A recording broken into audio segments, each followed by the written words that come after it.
Hi, I'm Eric from Rock Rising. I'm James from Rock Rising. Hey, we're the same band, which is pretty cool. And yeah, we're here tonight looking forward to a sold-out show again. We were here last year.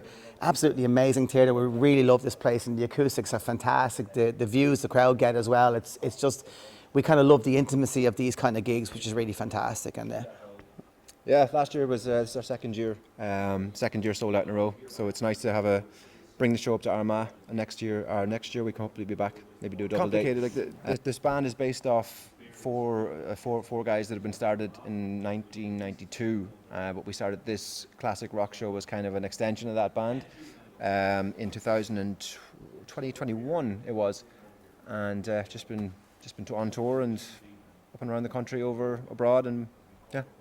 I basically waltzed in when all the hard work was done. But well, yeah, I was one of the original members of Big Generator, like when you know, James was only a young lad years ago. You say you waltzed in, but he came back to his rightful place. And delighted to be here, like I said, yeah, because the band is rocking, it's great, and when you get a chance to play venues like this, it's fantastic. You know, it really is our pleasure, and to have people come along and that appreciate like a similar musical taste to ourselves, it's win-win. Next gig is on Thursday the 20th. I'm not sure when this will be published, but this Thursday coming, we're in the Millennium Forum in Derry, then down to Carrick and Shannon.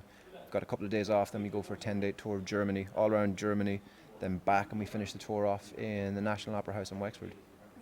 So. And what would you say people can expect when they come to see a Rock Rising show? Mayhem, but no, okay. But like timeless music for when people were growing up, but passionately performed by people who care and want to do it justice. We put a lot of time into rehearsals and production, lights and sound and everything, so we want to do it right and give the artists that we're representing justice. And as well as that, like James said, it's a case that every song that we play, we're fans of the bands. Yeah. You know, so there's a certain thing inside us all as musicians that we want to replicate it as best we possibly can and pay justice to, you know, the music, because the bands years ago, I mean, these songs are timeless classics, and even though people might not be musically savvy to know what chords you're playing, they certainly know if you're not playing it right. So we take great pride in you know, giving that. And then it's a high energy show. And the one great thing that we like to do is we like to get people involved.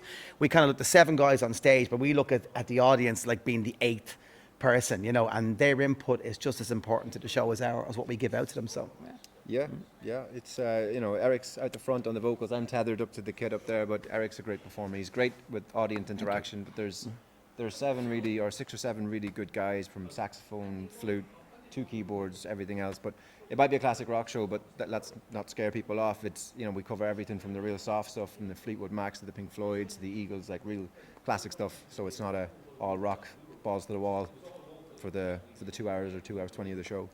So yeah, it's not like a full heavy metal thing. No. It's more like we cross a lot of. It's great because last week we were playing in a sold out show in Tralee, and he stopped the show halfway to bring us some attention to a little girl on her daddy's shoulders, and it made her night. Like, it was genuine. So we have like people of all ages, and it's really nice to see across the board that it's not just a certain demographic of people that appeals. It's really across the board, and it's great because you get people messaging being like, would my like infant like this? And you get them over, so have a great time. That's the great thing about it. We see people that we've met on the road for years, and suddenly they're parents, and suddenly their kids are playing in bands, and they're arriving and they get the Rock Rising t-shirts, and they've got a million questions when you're finished playing, and that's amazing, because they're the next generation. When we hang up our boots, they're the guys that are going to be continuing this on. You know, running out of drumsticks at the moment. There you go. It's costing them a fortune. Yeah.